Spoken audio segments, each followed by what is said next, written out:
దుబాయ్లో ఇరాన్ విధ్వంసం కొనసాగుతోంది. అరబ్ ఎమిరేట్స్ నగరమైన దుబాయ్ నగరంలో క్షిపణులు డ్రోన్లతో ఇరాన్ విరుచుకుపడుతోంది. ఏకంగా దుబాయ్ ఇంటర్నేషనల్ ఫైనాన్షియల్ సెంటర్ భవనంపై మిసైల్స్ దాడి చేసింది ఇరాన్. దాడిలో భవనం దెబ్బతింది. ప్రపంచ ఫైనాన్స్కు కీలక వ్యాపార కేంద్రంగా పేరుంది. ఇందులో 4,000కు పైగా కంపెనీలు కొనసాగుతున్నాయి. ప్రముఖ హోటల్స్, టూరిస్ట్ ప్లేస్ లక్ష్యంగా ఇరాన్ దాడి చేస్తోంది. తాజాగా దుబాయ్ ఫైనాన్షియల్ సెంటర్పై ఇరాన్ చేసిన దాడికి సంబంధించిన దృశ్యాలు చూస్తున్నాం. యునైటెడ్ అరబ్ ఎమిరేట్స్లోని దుబాయ్ నగరం శుక్రవారం భారీ పేలుళ్ల శబ్దాలతో దద్దరిల్లింది. నగరం మధ్య భాగంలో ఉన్నటువంటి దుబాయ్ ఫైనాన్షియల్ సెంటర్లో పెద్ద ఎత్తున పొగ కమ్ముకోవడంతో పాటు పలు భవనాలు కంపించినట్టుగా స్థానికులు చెప్తున్నారు. ఈ ఘటనతో నగరవాసులు తీవ్ర భయాందోళనకు గురయ్యారు. నగరంలోని Dubai international financial centre DIFC ఈ ఘటనకు గురైంది. ఇక్కడ ఆ దాడిని గాల్లోనే విజయవంతంగా అడ్డుకున్నామని దాని శకలాలు ఒక భవనం వెలుపల భాగంపై పడడంతో స్వల్ప నష్టం వాటిల్లినట్టుగా దుబాయ్ మీడియా చెప్తోంది. ఎక్స్ వేదికగా దుబాయ్ మీడియా ఆఫీస్ ఈ ప్రకటన చేసింది. ఈ ఘటనలో ఎవరికి గాయాలు కాలేదని అధికారులు స్పష్టం చేశారు. ఒక భవనంపై శకలాలు పడ్డట్లుగా తాము కూడా భావిస్తున్నామని, పెద్ద పేలుడు శబ్దం వినిపించినట్టుగా ఈ మీడియా సంస్థలు చెప్తున్నాయి.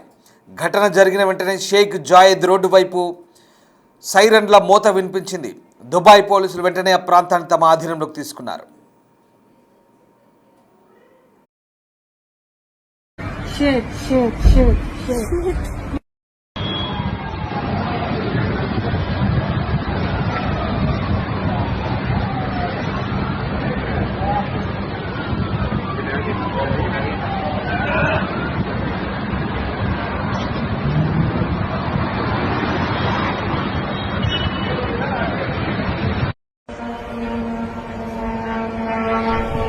ये ड्रोन जा रहा है, आप लोग देखिए। भागो, पीछे तो पीछे। बहुत तगड़ा ही धमाका हुआ है यहाँ। देख लीजिए, ये देखिए, पूरी बिल्डिंग में आग लग गई है, पूरी बिल्डिंग में। अल्लाह,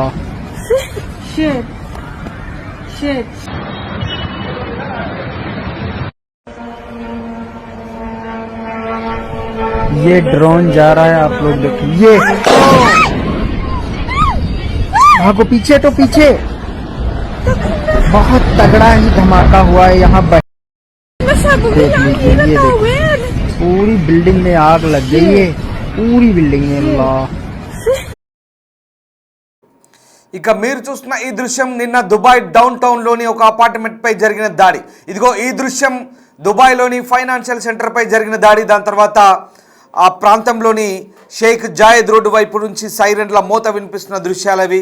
ప్రధానంగా Dubai international financial centre DIFC కీలకమైన సంస్థగా చెప్తారు. ఇక్కడ చాలా సంఖ్యలో కార్యాలయాలు కొనసాగుతాయి. ప్రపంచ ఆర్థిక వ్యవస్థలో ఇది కీలకమైనటువంటి సెంటర్గా చెప్తారు. గతంలో ట్విన్ టవర్స్ ఎలాగే ఉన్నాయో అమెరికాలో, ఆ తరహాలోనే దుబాయ్ ఇంటర్నేషనల్ ఫైనాన్స్ సెంటర్ కూడా కొనసాగుతోంది. ఇక దుబాయ్ పోలీసులు వెంటనే ఆ ప్రాంతాన్ని తమ ఆధీనంలోకి తీసుకున్నారు. అధికారులు స్వల్ప నష్టం జరిగిందని చెప్తున్నప్పటికీ భవనానికి భారీ దెబ్బ తగిలినట్టుగా తెలుస్తోంది. గురువారం కూడా దుబాయ్లోని అల్ బదా ప్రాంతంలో ఒక చిన్న డ్రోన్ ఘటన చోటు చేసుకున్నట్లుగా అధికారులు ధృవీకరించారు. ఈ నేపథ్యంలో తాజా దాడి మరింత కలకలం రేపుతోంది. శుక్రవారం అంటే భారీ పేలుళ్ల శబ్దంతో దద్దరిల్లిన పరిస్థితి కనబడుతోంది. సరిగ్గా ఇవాళ జుమ్మాకి ఎదిన్ అంటారు. సరిగ్గా ఈరోజు భారీ పేలుళ్ల శబ్దాలతో దుబాయ్ నగరం అంతా కూడా ఒకసారిగా ఉలిక్కిపడింది. దుబాయ్ ఇంటర్నేషనల్ ఫైనాన్షియల్ సెంటర్ వద్ద ఈ ఘటన చోటు చేసుకుంది.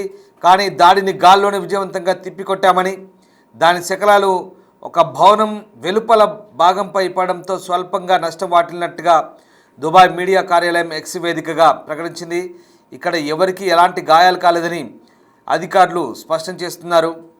ఈ నేపథ్యంలో ప్రస్తుతం దుబాయ్ పోలీస్ అలర్ట్ అయిన పరిస్థితి కనబడతా ఉంది. మధ్యప్రాచ్యంలో ఉద్రిక్త పరిస్థితులు కొనసాగుతున్న సమయంలో దుబాయ్లో భారీ పేలుళ్లు చోటు చేసుకుంటున్నాయి. నగరంలోని సెంట్రల్ దుబాయ్లో ఉన్న ఒక భవనంపైకి గాల్లోనే అడ్డుకున్న దాడి నుంచి పడిన అవశేషాలు తాకినట్లుగా ప్రభుత్వం చెప్తోంది.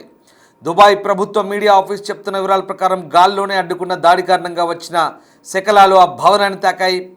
ఇక మిడిల్ ఈస్ట్ ఆర్థిక కేంద్రంగా పేరున్న దుబాయ్లోని ఫైనాన్షియల్ సెంటర్పై జరిగిన ఈ దాడి ఘటన తర్వాత పెద్ద శబ్దాలతో పేలుళ్లు వినిపించాయి. నగరంలో కొంతసేపు ఆందోళన నెలకొంది. ఈ ఘటనను ప్రత్యక్షంగా గమనించిన మీడియా ఏజెన్సీలు కూడా ఇదే అంశం చెప్తున్నాయి. 2 భారీ పేలుళ్ల శబ్దాలు వరుసగా వినిపించినట్టుగా తెలుస్తోంది. ఇక ఇరాన్కు చెందిన 1500 పైగా డ్రోన్లు, దాదాపు 300 మిసైళ్లను ఇప్పటి వరకు యునైటెడ్ అరబ్ ఎమిరేట్స్ అడ్డుకున్నట్టుగా తెలుస్తోంది. ఆ శబ్దాలకు సమీప భవనాలు కంపించినట్టుగా కూడా తెలుస్తోంది. పేలుళ్ల తర్వాత నగరంలోని సెంట్రల్ ప్రాంతం పైగా నల్లని పొగ మబ్బులు కమ్ముకున్నాయి. ఆ దృశ్యాలు మీరు చూడొచ్చు. ఇక ఈ ఘటనపై స్పందించిన దుబాయ్ మీడియా ఆఫీస్ గాల్లోనే అడ్డుకున్న దాడి నుంచి పడిన అవశేషాల వల్ల సెంట్రల్ దుబాయ్లోని ఒక భవనం బయట భాగంలో చిన్నపాటి నష్టం జరిగినట్టుగా చెప్తున్నారు. ఇక ఈ ఘటనలో ఎవరికి గాయాలు కాలేదని కూడా అధికారులు చెప్తున్న పరిస్థితి కనబడుతోంది. సో దుబాయ్లో డబుల్ బ్లాస్ట్ కలకలం కొనసాగుతోంది. నిన్నటి దాడి దృశ్యాలు అలాగే ఇప్పటి దాడి దృశ్యాలు 2 కలిపి ఒకసారి స్క్రీన్పై చూడొచ్చు. ఈ పొగ వచ్చేది ఇవాళటి దాడి, అలాగే ఒక అపార్ట్మెంట్పై పడుతున్న దాడి అది నిన్నటి దాడి.